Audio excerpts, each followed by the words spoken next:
अस्सलामुअलैकुम दोस्तों, आज मैं आपके लिए बकरा ईद स्पेशल के लिए लेकर आई हूँ एक बहुत ही शानदार रेसिपी। गाय के गोश्त को स्टीम रोस्ट बनाने का तरीका आज आप लोगों के साथ शेयर करूँगी। ये स्टीम रोस्ट कोई ऐसा वैसा स्टीम रोस्ट नहीं है। आप देख सकते हैं मक्खन की तरह मुलायम, जूसी, एकदम मुंह में घुल जाने वाला चटपटा मज़ेदार स्टीम रोस्ट बनेगा, जिसे बनाने के लिए हमने 1 चम्मच ऑयल का भी इस्तेमाल नहीं किया है। ज़ीरो ऑयल के साथ आज हम बनाएंगे ये बहुत ही हेल्दी और मज़ेदार सा स्टीम रोस्ट। इसके लिए मैंने यहाँ पर तकरीबन 1 किलो गोश्त का मैंने 1 पीस लिया है।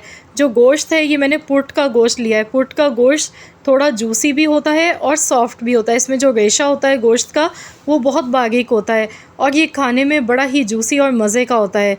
तो इसीलिए मैंने यहाँ पर पुट का गोश्त लिया है 1 किलो। आप सेम इस रेसिपी को मटन के साथ भी बना सकते हैं। गोश्त का इंतखाब बस आपने सही करना है। तो यहाँ पर गोश्त में इस तरह से आपने कट के निशान लगाने हैं। इससे ये होगा कि जो मसाले, जो मैरिनेशन हम इसके लिए बनाएंगे तो वो बोटी में अंदर तक मसाले इसके रच जाएंगे और बहुत ही जायकेदार गोश्त ही बन के तैयार होगा। तो यहाँ आप देख सकते हैं मैंने इस तरह से इसमें कट के छुरी की नोक से निशान लगा लिए हैं। ये देखिए, इस तरह से डीपली कट के मैंने निशान लगाए हैं। और अब इसके लिए हम स्पेशल मसाला बना लेते हैं। तो चलिए देख लेते हैं कि वो कौन से मसाले हैं जो कि स्टीम रोस्ट के लिए बहुत ही बेस्ट आइडियल रहते हैं। इसके लिए सबसे पहले दही यहाँ पर ली है मैंने 2 टेबल स्पून। दही में पानी नहीं होना चाहिए। 1 टीस्पून पिसा हुआ लहसुन अदरक का पेस्ट, 1/4 चम्मच जायफल जवतरी का पाउडर, धनिया पाउडर इसमें जाएगा। तो ये मेरा होममेड पिसा हुआ धनिया पाउडर है 1 टेबल स्पून, 1/4 चम्मच हल्दी पाउडर, 1 टीस्पून लाल मिर्च का पाउडर और हाफ़ टी स्पून कुटी हुई लाल मिर्च। पिसा हुआ ज़ीरा इसमें जाएगा 1 टीस्पून। थोड़ा सा मैंने ऑरेंज फूड कलर डाल दिया है, ये कलर इससे बहुत अच्छा लगेगा। तो ये बिल्कुल ऑप्शनल है। चिकन टिक्का मसाला ले लीजिएगा किसी भी अच्छे ब्रांड का। तो यहाँ पर चिकन टिक्का मसाला मैंने इसमें 1 टेबल स्पून भर के डाल दिया है। अब इसमें मैं लेमन पाउडर डाल गई हूँ। मेरे पास लेमन पाउडर है, मैं ये डाल गई हूँ। अगर आपके पास नहीं है तो आप इसकी जगह फ्रेश लेमन 2 टेबल स्पून डाल लीजिएगा। लेमन का जूस भी आप इसमें ले सकते हैं। अब इसमें मस्टर्ड पेस्ट डालेंगे 1 टेबल स्पून। इससे ये होगा, एक तो जायका भी अच्छा आएगा स्टीम रोस्ट का, और दूसरा ये जो मसाले हमने तैयार किए, मैरिनेशन बनाई है, तो ये गोश्त पर अच्छी तरह से चिपक जाएगी। मैरिनेशन गोश्त पर से अलहदा नहीं होगी। तो यहाँ पर अब इसे अच्छी तरह से आपने मिक्स कर लेना है। तो देखिए सारे मसाले मैंने अच्छी तरह से मिक्स कर लिए। तो ये बहुत ही बेहतरीन सा स्टीम रोस्ट का मसाला बनके बिल्कुल तैयार हो चुका है। तो अब हमने क्या करना है, हाथ की मदद से अच्छी तरह से गोश्त पर उंगलियों से मसाज करते हुए ये पूरा मसाला लगाना है।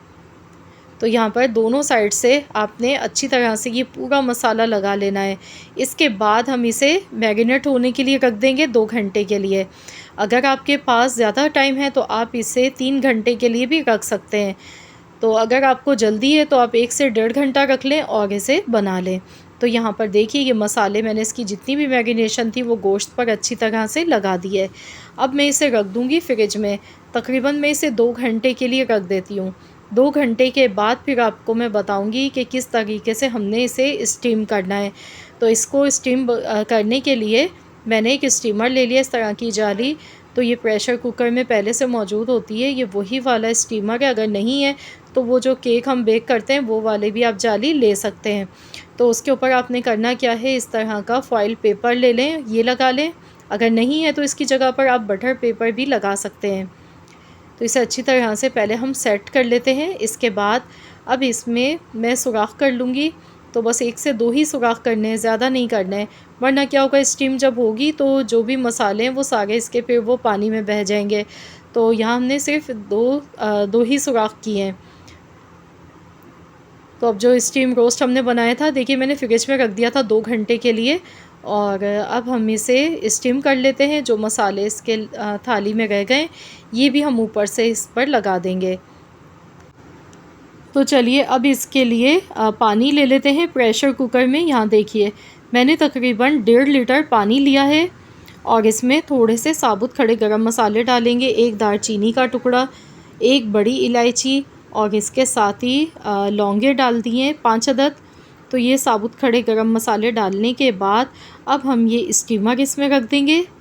अच्छा जी, तो यहाँ पर मैरिनेशन में मैं नमक इसके डालना भूल गई थी, तो इसीलिए मैं ऊपर से डाल रही हूँ। वैसे तो हमने जो चिकन टिक्का मसाला डाला है इसमें, तो उसमें भी काफ़ी मिक़दार में नमक मौजूद होता है।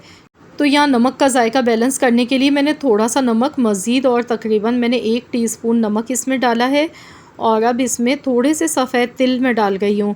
इससे ये होगा कि स्टीम रोस्ट हमारा दिखने में खूबसूरत लगेगा। साथ में थोड़ा सा मोटा मोटा कुटा हुआ साबुत धनिया ऊपर से डाल देंगे, इसकी खुशबू बहुत अच्छी लगेगी। सफ़ेद तिल बिल्कुल ऑप्शनल है, अगर आपके पास है तो डालें, नहीं है तो आप स्किप कर दीजिएगा। तो यहाँ पर अब इसे प्रेशर लगाएंगे। तो जब हम शुरू में 5 मिनट के लिए हाई फ्लेम पर पकाएंगे, जब एक बार इसकी कुकर की सीटी बजना शुरू हो जाएगी, तब हम गैस का फ्लेम लो कर देंगे और लो फ्लेम पर ही हमने इसे 2 घंटे तक पकाना है। तो यहाँ टोटल 2 घंटे हो चुके हैं। ये देखिए बिल्कुल हल्की आंच पर मैंने पकाया। शुरू में हमने स्टीम अच्छी सी बना ली थी प्रेशर कुकर में। तो मैं यहाँ आपको दिखाऊंगी। ये देखिए अभी बहुत ज़्यादा ये गर्म है गोश्त। ये देखिए कितना अच्छा गल चुका है गोश्त। तो चलिए इसे निकाल लेते हैं। लीमू के साथ आपने इसे सर्व करना है। और मैं आपको दिखा रही हूँ, अभी बहुत ज़्यादा ये गर्म है। ये देखिए हड्डी देखिए ख़ुद ही अलहदा हो गई है गोश्त से, इतना अच्छा ये गोश्त टेंडर हो चुका है। ये देखिए देखते ही मुंह में पानी आ रहा है। बकरा ईद के लिए बहुत ही ख़ास स्पेशल रेसिपी है ये। कलर देखिए कितना खूबसूरत है, जबकि इसमें मैंने 1 चम्मच भी ऑयल का इस्तेमाल नहीं किया। लेकिन आप ये देखिए गोश्त ख़ुद ही अंदर से कितना जूसी लग रहा है। तो गोश्त का जो इंतखाब है वो आपने सही करना है, तो आपका जो स्टीम रोस्ट है वो बहुत ही बेस्ट बनेगा। यहाँ देखिए मैं आपको दिखा रही हूँ, तोड़ के देखिए, हाथ भी टच नहीं होगा अभी, ये बहुत ही ज़्यादा गर्म है। ये देखिए कितना सॉफ्ट है ये गोश्त। ये देखें कितना मुलायम है, इसका रेशा आप चेक कीजिए, कितना बारीक रेशा है गोश्त का, और अंदर तक ये बहुत ही ज़्यादा जूसी है। तो जब आप इसे सर्व करें तो आप इस पर थोड़ा सा लेमन जूस डाल लें, चाट मसाला डाल लें। और आप देख सकते हैं जो मैरिनेशन मैंने बना के तैयार की थी वो स्टीम रोस्ट पर इसी तरह से लगी हुई है। तो आप लोग भी इस रेसिपी को मेरी ज़रूर बनाकर देखिएगा। इंशाअल्लाह ताला उंगलियां चाटते रह जाएंगे। बहुत ही मज़े की रेसिपी है बकरा ईद के लिए। तो आप लोग मुझे कमेंट्स में ज़रूर बताइएगा कि बकरा ईद से रिलेटेड आप लोग कौन सी रेसिपीज़ हैं जो मेरी देखना चाहते हैं। तो इंशाअल्लाह ताला मैं आप लोगों के साथ ज़रूर शेयर करूँगी। और अगर आज की वीडियो पसंद आई है तो इस वीडियो को लाइक ज़रूर कीजिएगा और शेयर भी कर दीजिएगा।